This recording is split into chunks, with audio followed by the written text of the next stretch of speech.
રાહુલ ટીનાને પ્રેમ કરવા લાગે છે.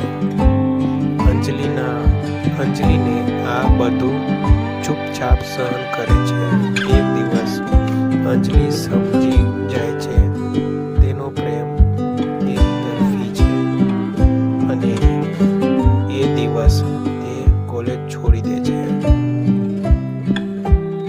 રાહુલ અને ટીના લગ્ન કરે છે. બધું ખુશખુશાલ લાગે છે, પણ થોડા વર્ષોમાં જ ટીનાનું અવસાન થાય છે. મરણ પહેલા ટીના પોતાની દીકરી માટે 8 પત્ર લખે છે.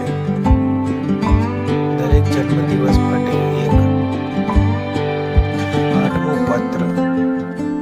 ટીનાની દીકરીનું નામ પણ અંજલિ જ હોય છે. ટીના લખે છે, રાહુલ તમારો સાચો પ્રેમ અંજલિ છે. તમે એને શોધો અને ફરી એક કરો.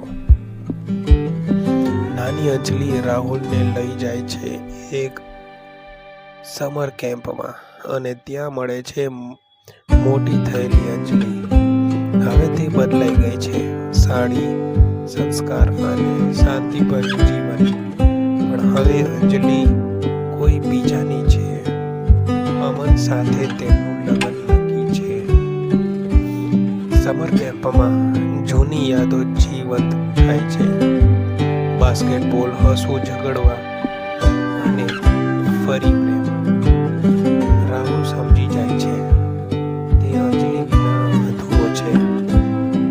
અંજલિના લગ્નનો દિવસ આવી જાય છે.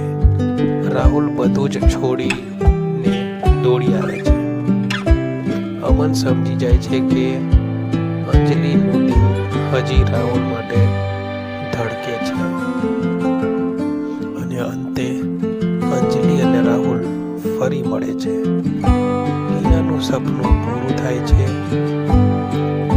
કુછ હોતા હૈ આપણને શીખવે છે કે સાચો પ્રેમ સમય લે છે. મિત્રતાથી મોટું કંઈ નથી અને પ્રેમ ક્યારેય મરતો નથી. મિત્રો, આ હતી કુછ હોતાની સુંદર કહાની. જો તમને આ વિડીયો ગમ્યો હોય તો લાઈક કરો, શેર કરો, ચેનલને સબસ્ક્રાઈબ કરવાનું ભૂલશો નહીં. કોમેન્ટમાં લખો આગામી કઈ ફિલ્મની સ્ટોરી ગુજરાતીમાં સાંભળવા માંગો છો. લવ દોસ્તી સિનેમા.